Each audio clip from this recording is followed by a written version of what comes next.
You may be seated.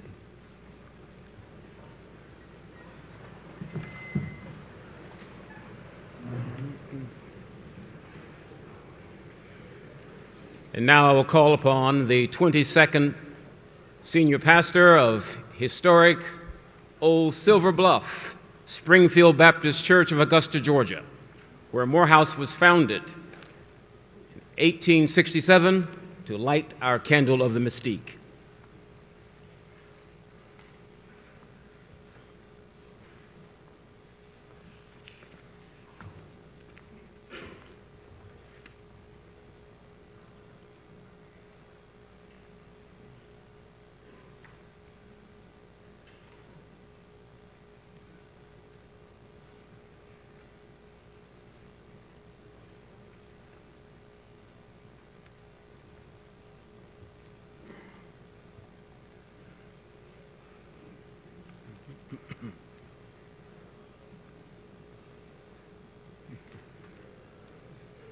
It's fine.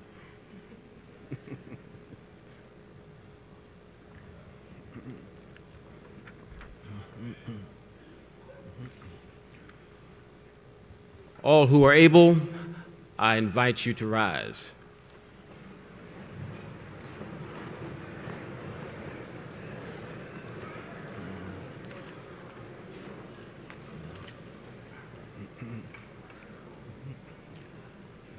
Let us pray.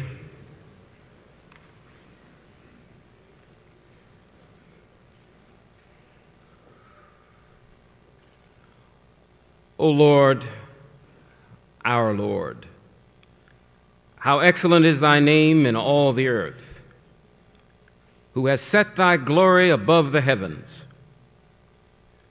On this 149th anniversary of dear old Morehouse, we honor our ancestors, the pioneers of our progress, for breathing us awake. We have seen the signs of their values and virtues, pointing the way. Indeed, we detect them in the grace of the day. Our prayer is that our institution's birthday will take us, dear Spirit, to higher and higher expressions of who we are in truth, and how we may witness with beauty and wisdom. We pray that this special time will increase our courage to keep fresh before us the moments of our high resolve in this new year that has brought us many blessings.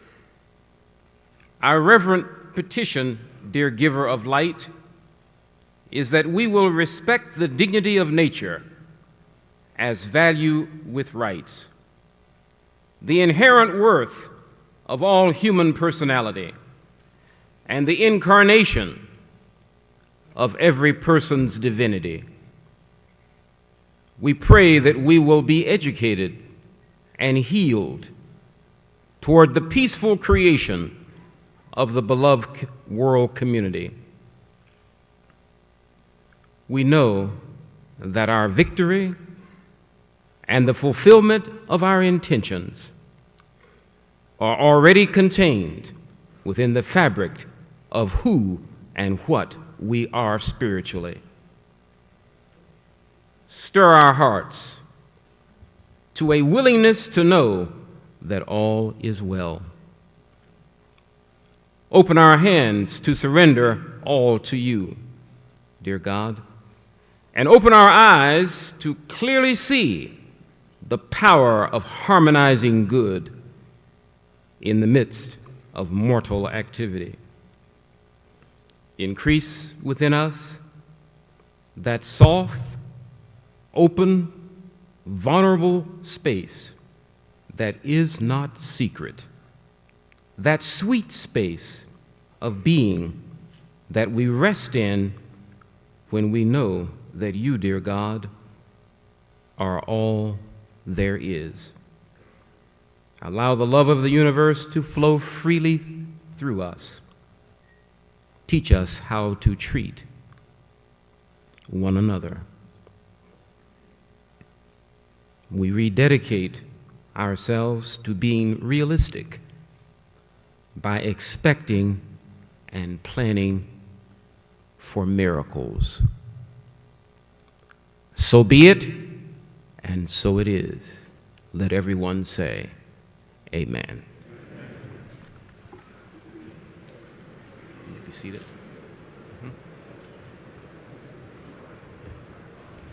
Please stay standing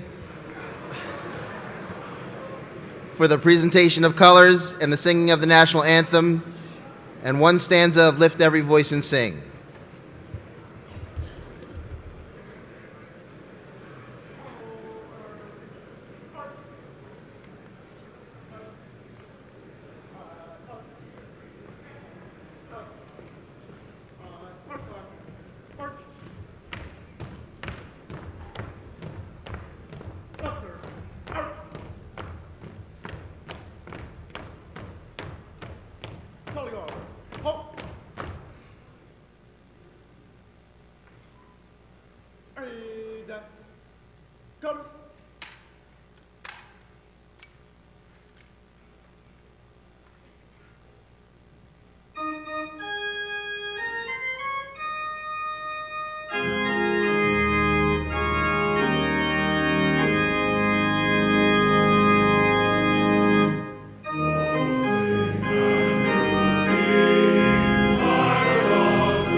Please be seated.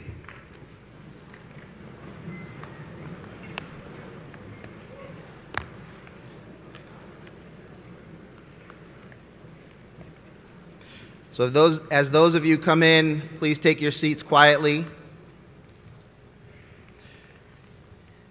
In A Candle in the Dark, Edward Jones writes, quote, "Morehouse College, since its humble, inauspicious beginnings as Augusta Institute, has been dedicated to the task of building men. Even in a degrading environment where the social and political status quo, by laws and mores, was diametrically opposed to such teachings, the KKK, an organization created at the end of the Civil War, threatened to invade the campus and squelch what it regarded as a diabolical project. The city of Augusta, however, protected the school," end quote. Our rich and storied history and the power and value of Morehouse College is best understood by recognizing the larger context in which we have always operated. It was against the ugly realities and brutalities of 1867 that Morehouse began, and for 149 years we have triumphed in helping to develop outstanding men. For 149 years, Morehouse has been holding a crown over the heads of its students, challenging them to grow tall enough to wear it. For 149 years, Morehouse has developed men with disciplined minds, readying them to lead lives of leadership and service. Founders Day is a time to celebrate not only the vision and courage of our founders, but also the fortitude, persistence, and care of the faculties, staffs, trustees, men of Morehouse, and Morehouse men who have made Morehouse great. Founders Day is a remembrance of the college's past, but just as importantly, it is an opportunity to celebrate our extraordinary successes. In 1918, President John Hope was called to serve with the 92nd Infantry Division during World War I. President Hope writes to a Morehouse student who doesn't see the point of continuing at Morehouse because he might get called into war. President Hope writes, "My dear young friend, the great aim of every man's intellectual and moral effort ought to be to find out God's purpose for him. Until your country calls you, remain at the business of getting an education. Go back to dear old Morehouse, maintain it, and make it stronger. God help all of us Morehouse men to come through the fire clean and noble." As Sean King shared with us at one of our Crown forums earlier this year, the sad truth is that we need not go back as far as 1867 or the mid-20th century to find issues. The sad truth is that here, now, in the 21st century, we continue to live in an environment of threats against young men of African descent. Unfortunately, we continue to be reminded that there is still much work to be done. But what we know is that Morehouse was founded in and for times like these. We are needed now more than ever, and so to you, the students, I say, my dear young gentlemen, I hope, and we all hope, that you find God's purpose for you here in this place at Mother Morehouse. Remain at the business of getting your education, help us maintain dear old Morehouse, and make it even stronger. This, then, is the occasion of our 149th Founders Day observances today. It is now my honor to recognize members of the platform and the many special guests with us here today. Let me apologize in advance for any omissions.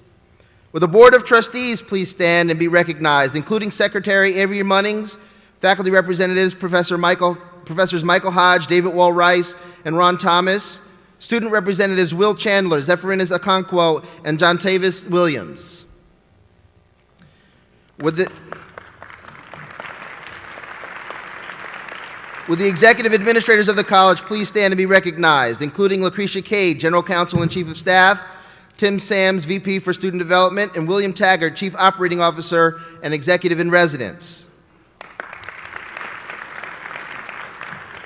Would all Morehouse faculty and staff please stand and be recognized?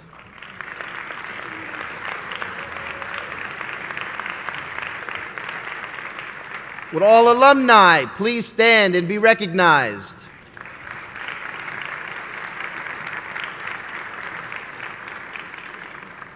Our First Lady of the College, Dr. Carol Espy Wilson, is unable to be here as she had to attend to a funeral today, but we recognize her in her absence.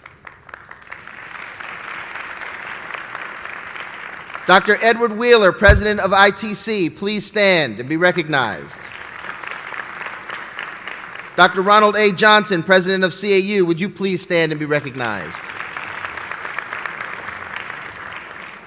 And if there are any other current or former college presidents present, would you please stand and be recognized? Dr. Samuel Du Bois Cook, class of '48 and former president of Dillard University, and his wife, Mrs. Cook, please stand and be recognized.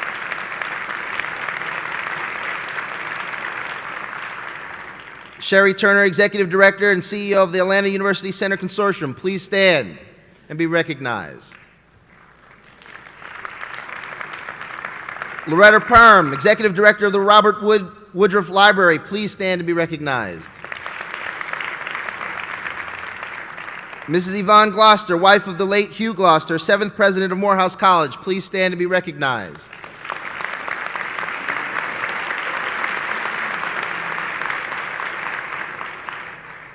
Miss Maroon and White in her court, please stand and be recognized.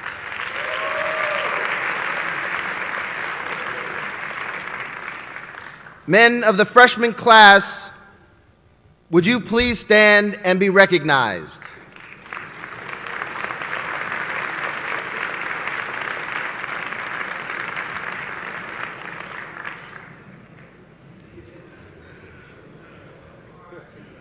And last, but certainly not least, would all those preparing to cross the stage in May, the men of the senior class of 2016, please stand and be recognized.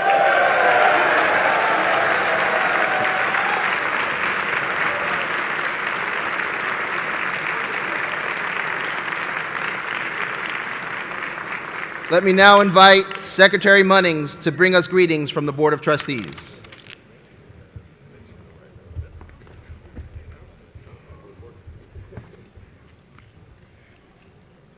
Good morning, ladies and gentlemen. Good morning, men of Morehouse. Y'all can do better than that. Good morning, men of Morehouse. All right.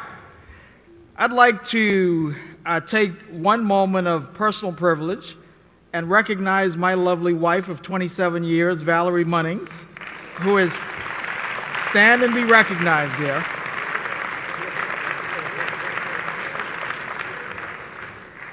It is my distinct pleasure to welcome you to the 149th celebration of the founding of Morehouse College. This is a particularly special year because next year we will have the privilege and the honor of celebrating 150 years of educating Morehouse men.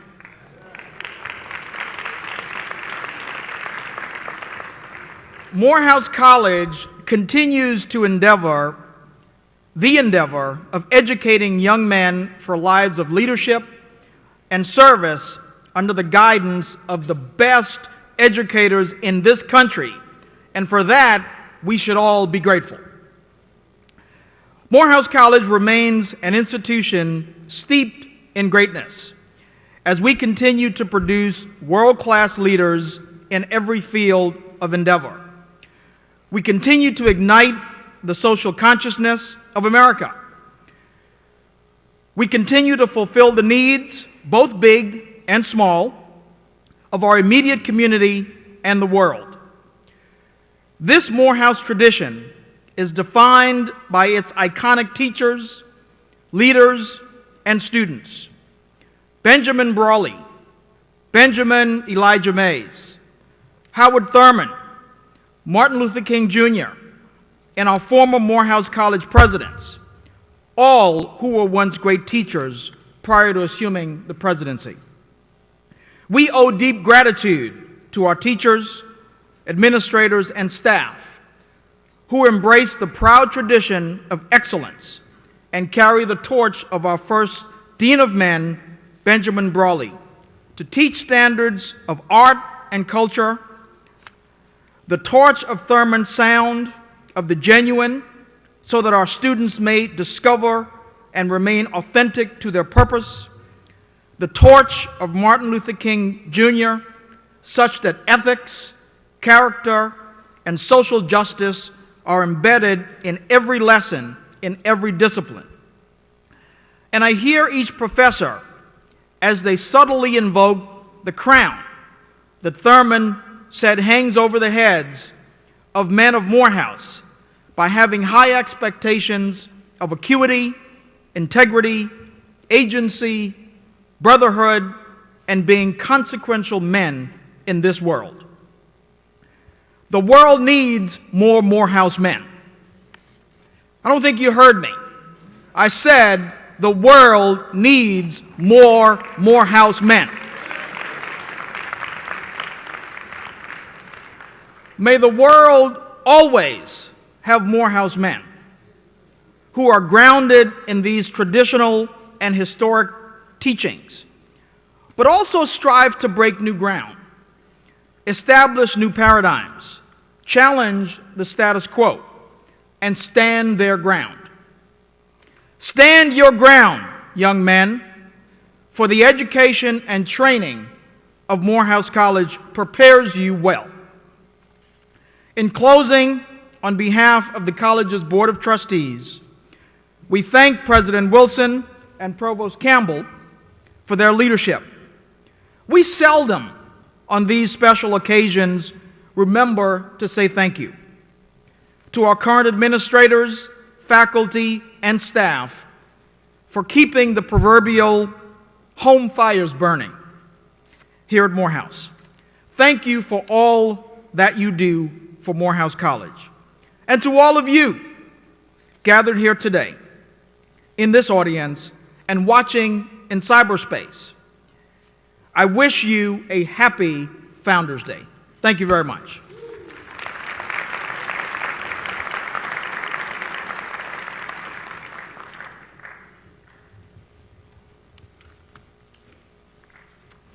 I am also pleased today to perform a time-honored duty that has traditionally been the privilege of our treasured trustee emeritus, Dr. Otis Moss Jr., who served at the helm of the board for many years.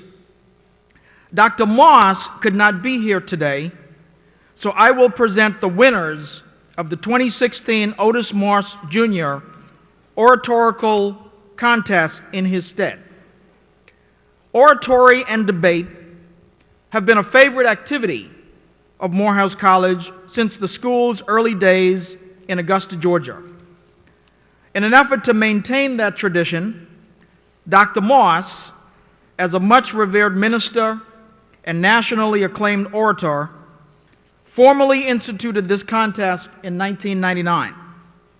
No other name is more fitting to be linked with the ongoing oratorical tradition of Morehouse College than that of Dr. Moss. Besides his own expressed interest in the continuance of the tradition at Morehouse College, he continues to captivate large audiences, leaving them breathless and inspired.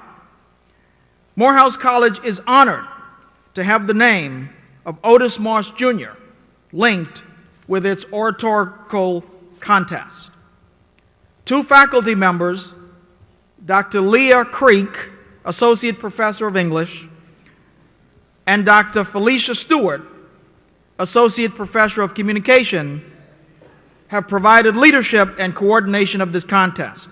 I invite them to the stage to assist me and President Wilson in awarding the prizes.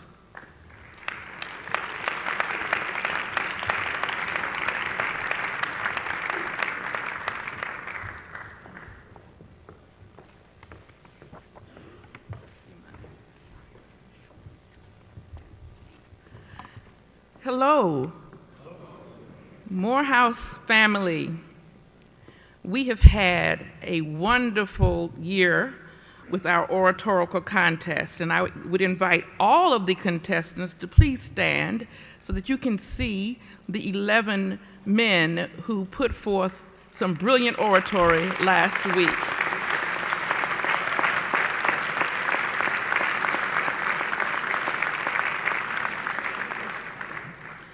The judges had some very difficult decisions to make. The prompt was love, justice, and reconciliation.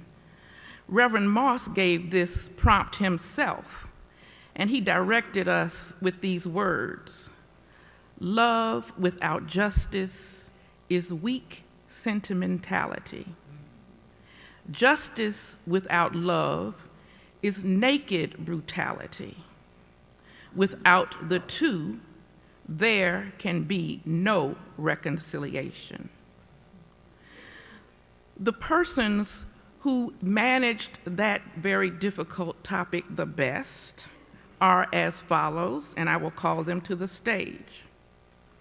Mr. Jaylon R. Smith, class of 17, honorable mention.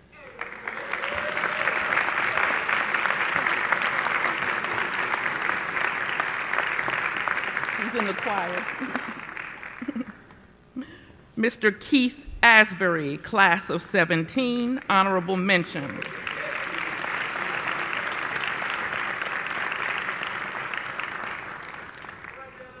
Mr. Shahid Brooks, class of 19, fourth place.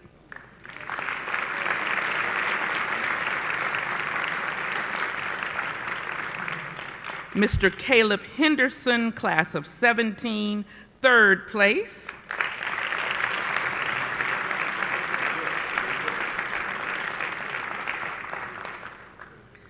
Mr. Alexander Barron, class of 17, second place.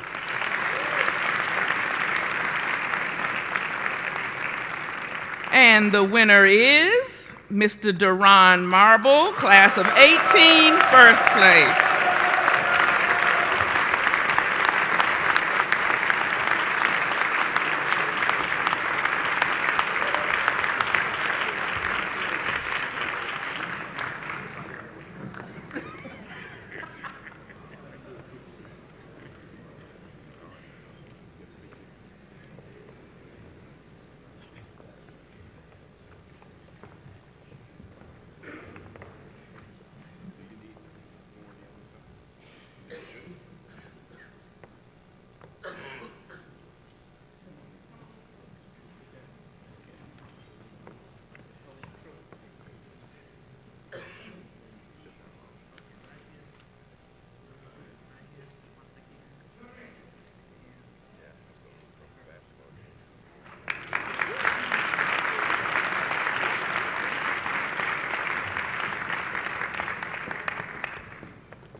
Our observance of Founders Day would not be meaningful without the sounds of our world-renowned Glee Club.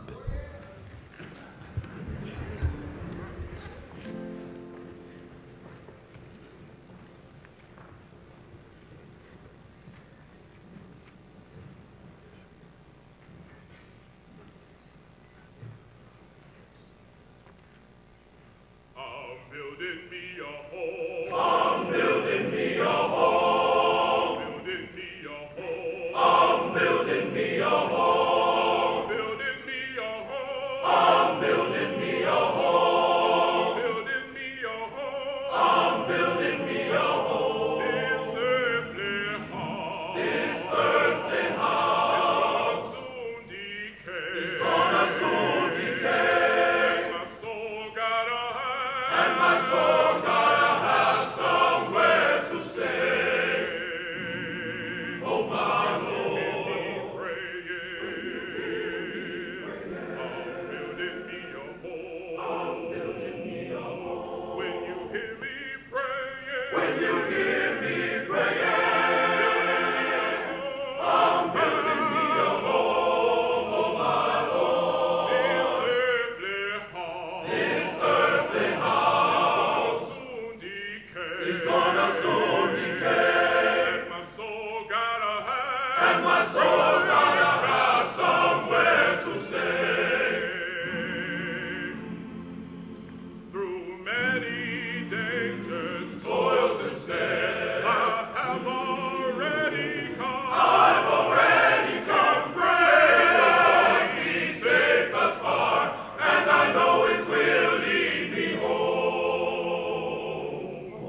soon decay,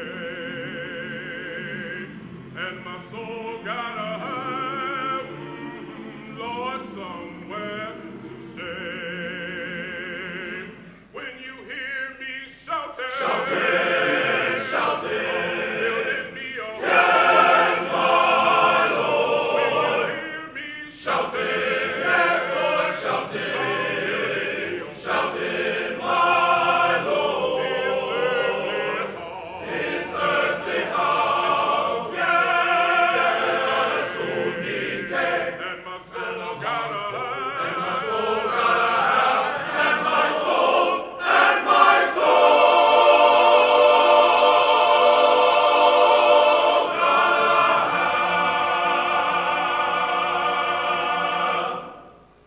somewhere to stay, my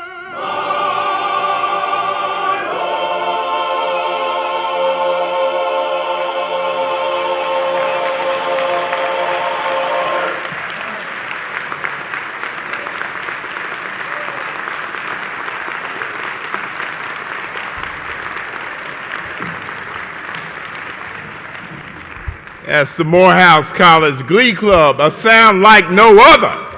All right.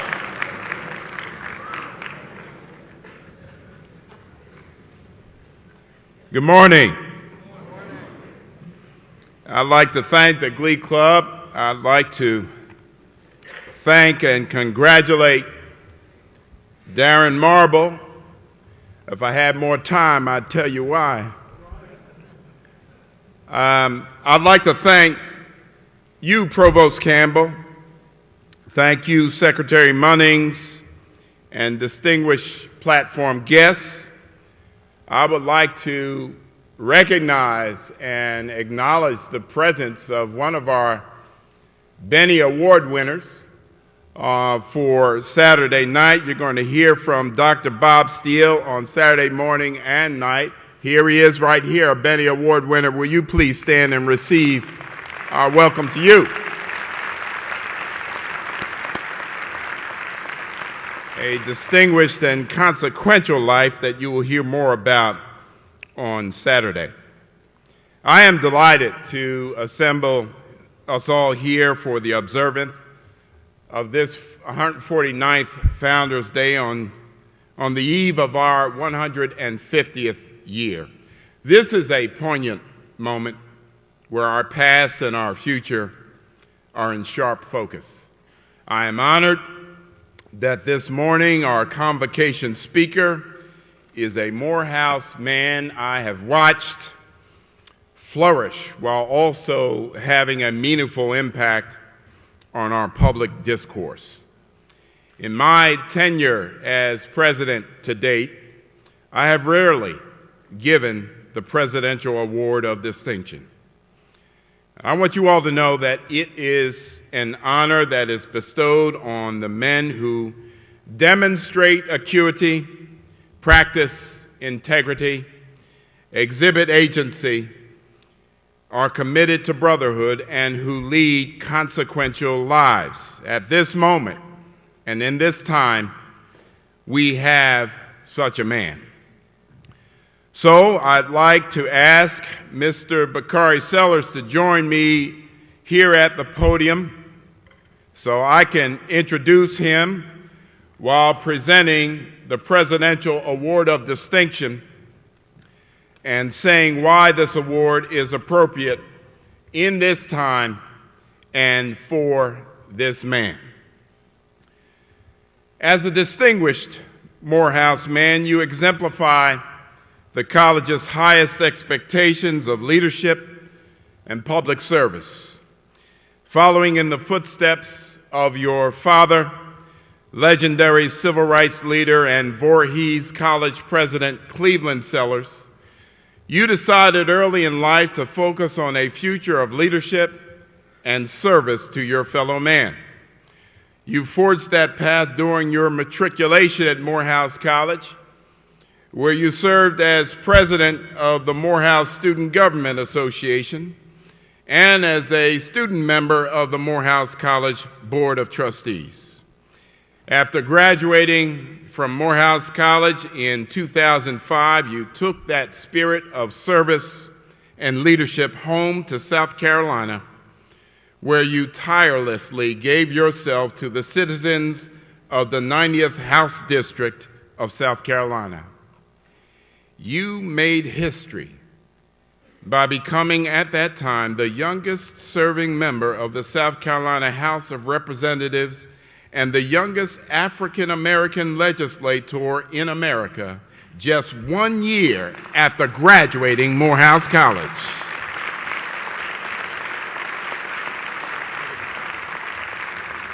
You were only 22 years old. While serving as one of the most influential voices in the South Carolina legislature, you were also pursuing a rigorous course of study in law school at the University of South Carolina, where you earned a JD in 2008 and have been with the Strom Law Firm, LLC, in Columbia since 2007. You have worked for U.S. Congressman James Clyburn and former Atlanta Mayor Shirley Franklin, and have extensive leadership experience working for the Democratic Leadership Council, for Obama for America, and as a member of the South Carolina Legislative Black Caucus since 2006. Your influence has led to national recognition as well as honors from your peers in the media. In 2010, Time magazine listed you as one of their 40 under 40, identifying you as a rising star in American politics. As you were named to the HBCU Top 30 Under 30 in 2014, your reputation for civil leadership also led to a national light being shined upon you, as Politico.com named you one of the 50 politicos to watch in 2012. In 2014, you were named one of the 30 Generation Y stellar millennials from HBCUs. And as a voice of a generation, a new generation of political leaders, you have offered your political knowledge to the nation as an analyst on cable and digital news networks, including CNN and the Huffington Post Live. In recognition and celebration of your high achievements, your unabashed commitment to public service, and your devotion to Morehouse College, I'm honored to present to you this Presidential Award of Distinction, Mr. Bakari Sellers. And you have brought high honor to your alma mater, and you embody the enduring values of demonstrating acuity, practicing integrity, exhibiting agency, committing to brotherhood, and leading a consequential life. And I might say, Bakari Sellers, in my view and in my vision, is an eventual holder of the Oval Office at 1600 Pennsylvania Avenue. You can write that down. You heard that here. He'll be the second Morehouse man to hold that office, behind Barack Obama, who I named as an honorary Morehouse man. He'll be the first one to go through 4 years here and then hold that office. Amen? Mr. Sellers, I hereby present you with this award and welcome you as our Convocation speaker this morning. Let's give him a Morehouse welcome.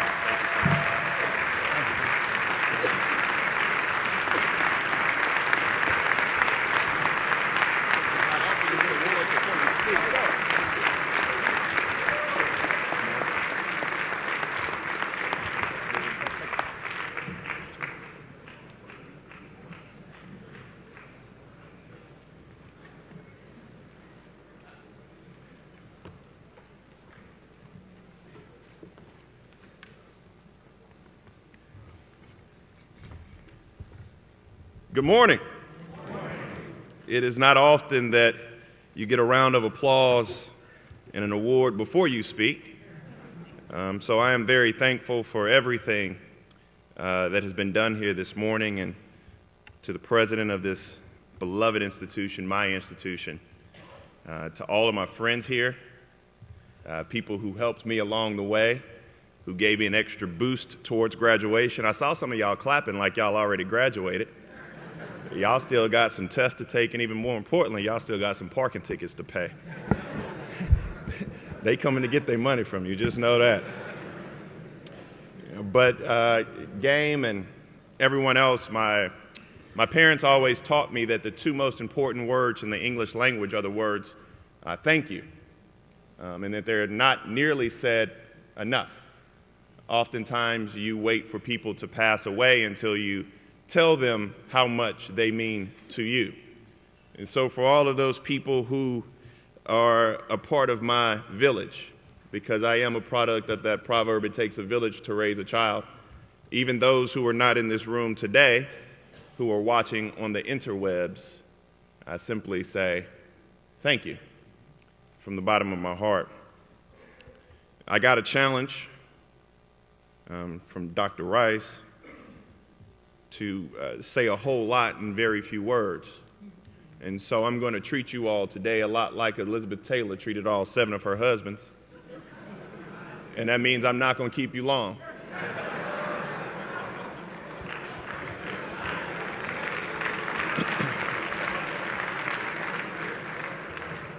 But I do remember that day, May 15th, 2005, when I walked across the stage as a graduate of this historic and storied institution. President George W. Bush was 4 months into his second term. The war in Afghanistan was in its 4th year, and the Iraq War was in its 2nd. Earlier that year, North Korea had announced that it was a nuclear power. Chris Rock hosted the Oscars, and they weren't nearly as white. And YouTube went online for the very first time. Before the year was out, John Roberts would be Chief Justice of the United States Supreme Court. Lance Armstrong would be disgraced. And Katrina would bring death and destruction to the Gulf Coast. May 15th, 2005. 10 years, 8 months, and 27 days ago. And I swear it doesn't feel that long. 10 years, 8 months, and 27 days passed, and it feels like just a minute.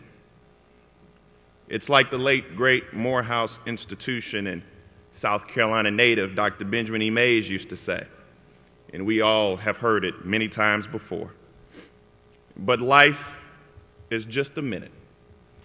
Only 60 seconds in it, forced upon you, can't refuse it, didn't seek it, didn't choose it, but it's up to you to use it. You must suffer if you lose it, give account if you abuse it, just a tiny little minute, but eternity is in it. And now I stand where he stood, where they stood, if not in fact, then in spirit. And I cannot begin to fill those shoes, those giants of men, Sanford Bishop Jr., Earl Hilliard, Robert Johnson, Shelton, Spike Lee, Walter Massey, Samuel Nabry, Dr. David Satcher, Howard Thurman, John Wilson Jr., Horace Ward, Maynard Jackson, Dr. Martin Luther King Jr., Horace Julian Bond. Horace Julian Bond. Monday will be 6 months since he passed, but I can still hardly think of him without crying. 20 years of public service in the Georgia State Legislature, 4 terms in the House and 6 in the Senate. Chairman of the NAACP from 1998 to 2010. First president of the Southern Poverty Law Center. Professor at American University, Drexel, and the University of Virginia, and Morehouse of the North, that school they call Harvard. And founding member of the Student Nonviolent Coordinating Committee. Julian Bond, who fought for legislation to establish a sickle cell anemia testing program and provide low-interest home loans to low-income families. Julian Bond, who called the Tea Party the Taliban wing of American politics. Julian Bond, who at age 73 was arrested protesting the Keystone Pipeline.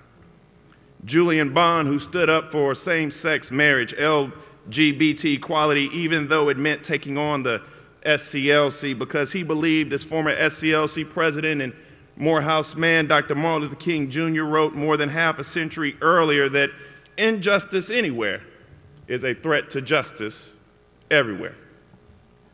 Julian Bond, that giant of a man, my mentor and my friend.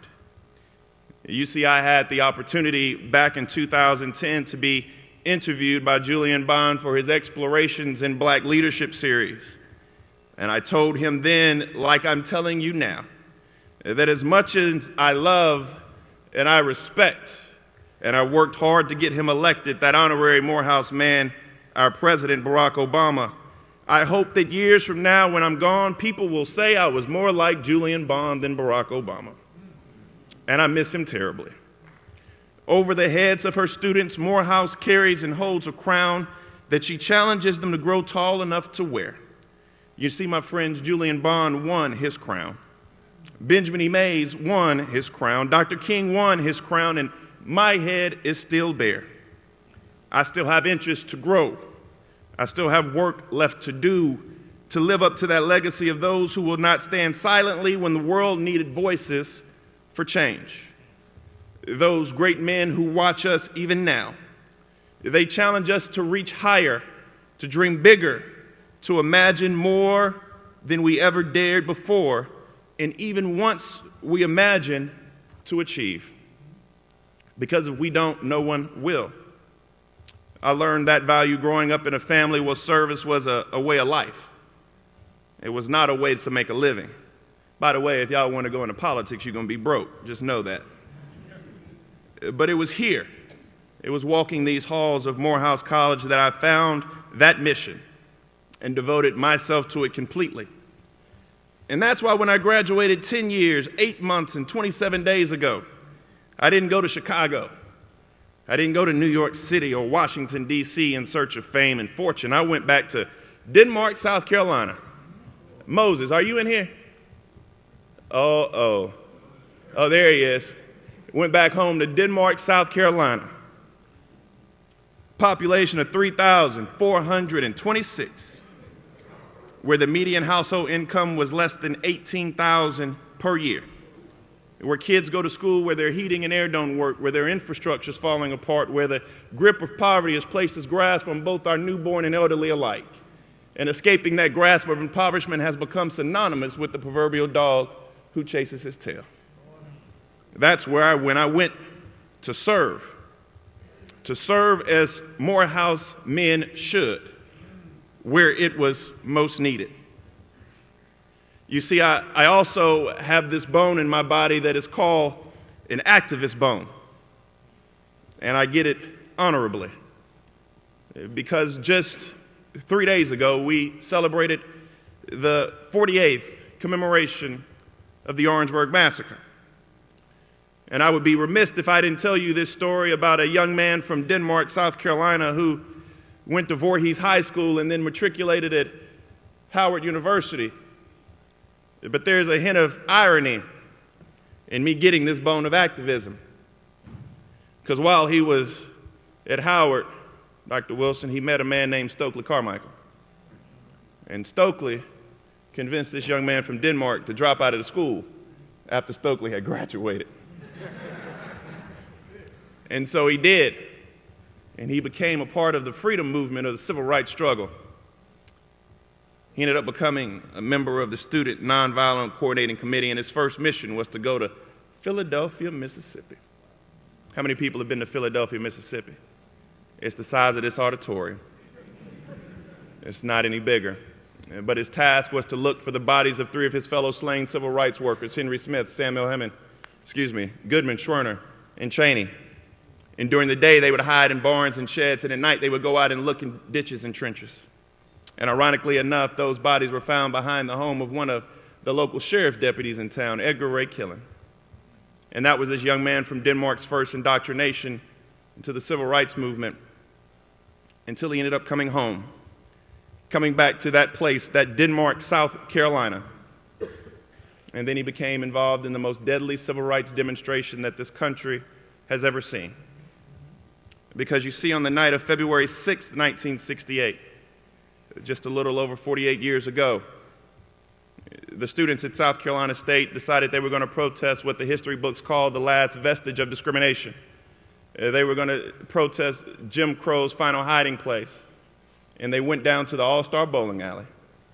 And they began to clap and chant and sing protest hymns, but South Carolina State troopers, they surrounded the students and they began to press up against the students, and the students began to press up against the glass. And when they began to press up against the glass broke. And then the state troopers began to beat many of the students, but they beat them not with normal police batons, but they beat them with batons that were about this long, and at the end they had these leather rawhide whips. Mr. Stroman, a good friend of mine, tells a story about seeing a young woman named Emma McCain being held by 2 state troopers while another one beat her. And the students had to go back to their campus and heal not only their physical wounds, but they had to heal their emotional wounds and mental wounds as well. And then came that day of February 7th, 1968, and older people say the tension was so thick you could cut it with a knife.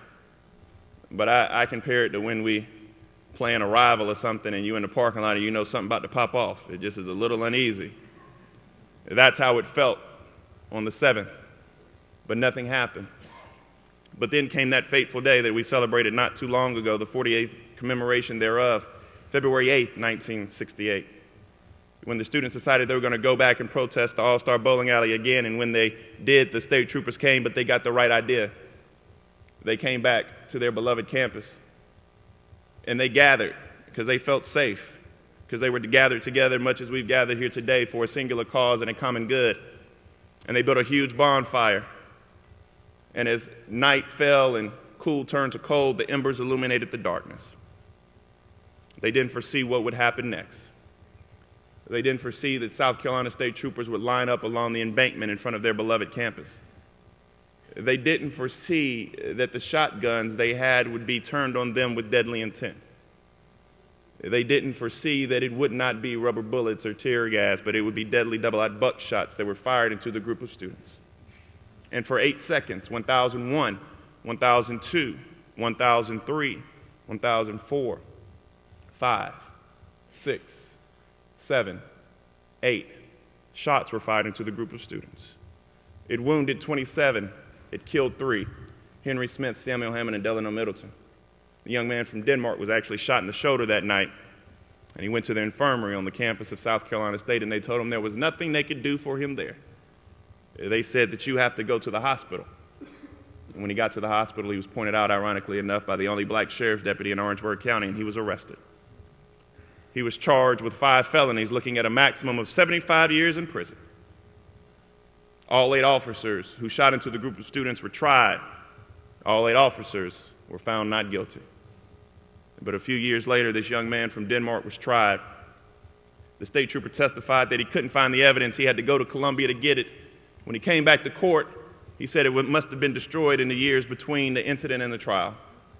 He said, but I do remember this young man from Denmark, not on the 8th, but on the night of the 6th, standing on top of a fire truck, lighting a bic and saying, "Burn, baby, burn." And so they backdated the indictment from February 8th to February 6th. And this young man from Denmark was charged, tried, and convicted of rioting, becoming the first and only one-man riot in the history of this country. But when you see him today and you see that his shoulders aren't as upright as they are from carrying the burdens of so many generations and the activism and activists that he walked with, and you see that his eyes don't necessarily pop like they used to from shedding so many tears from all the ones that we've lost, and you ask him what's the greatest sacrifice he had to make, he'll say that the greatest sacrifice he had to make was not being in jail or losing his freedom per se, but it was being in jail for the birth of his oldest daughter, or my big sister. Because this young man from Denmark, who got a chance to be like Julian, who got a chance to march and let that activism manifest, is my father, Dr. Cleveland Sellers. And they teach me this lesson. My father used to say that he would cry out he would cry out, "Woe is me, for I am undone." Undone because he was a sinner, just like the rest of us, small, insignificant, and imperfect before the full glory of heaven, terrified and shaken. But he would say that when the Lord asked, "Whom shall I send, and who will go for us?" you have to gather your strength like Isaiah and stand and say, "I will. Here am I. Send me. Here am I. Send me." I know the challenge before you. I'm only 31 years old, so the challenge before us is great. And the task being asked to be a leader in this great undertaking to rise up to the example of men like Benjamin E. Mays, King, and my true hero, Dr. Julian Bond, it can seem to be beyond us, the weight more than we can bear. But remember that none of those men who went before stepped into the world intending to be great men. They were little more than you are now.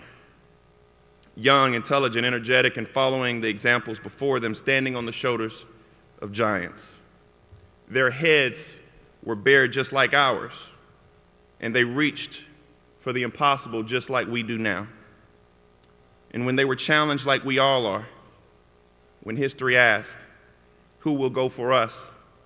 they answered, "I will. Here am I, Lord. Send me." And I will bet you all the time from now to eternity, when they look back, they saw all the worldly deeds and accomplishments rolled into a blink of an eye, a life's work passed in only a minute.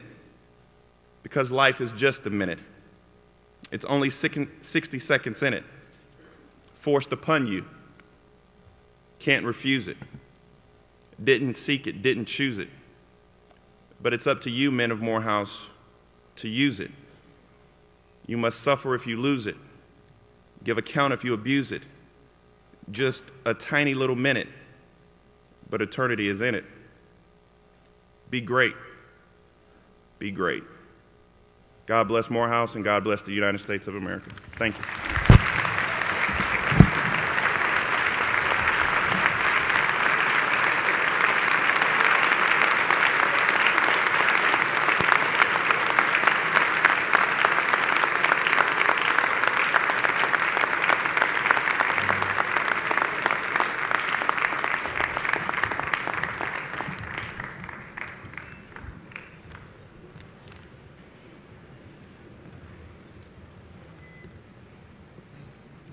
Thank you, Mr. Sellers, for breathing such meaning and purpose to our Founders Day celebration. We will now sing the Morehouse College hymn. After the hymn, please remain standing while the platform party recesses, followed by the faculty and senior class. For those of you who have already purchased your Candle in the Dark Gala tickets, they are ready for pickup today between the hours of 1 and 5 in the Alumni Welcome Center, and tomorrow between 10 and 4. The event is sold out. Also, please join us for the Clown Forum After Dark event featuring our rising stars in the media industry today at 6 p.m. in the Shirley Massey Executive Conference Center. And on Saturday morning at 11 a.m., please join us in the Ray Charles Performing Arts Center for Reflections of Excellence. Now, the college hymn.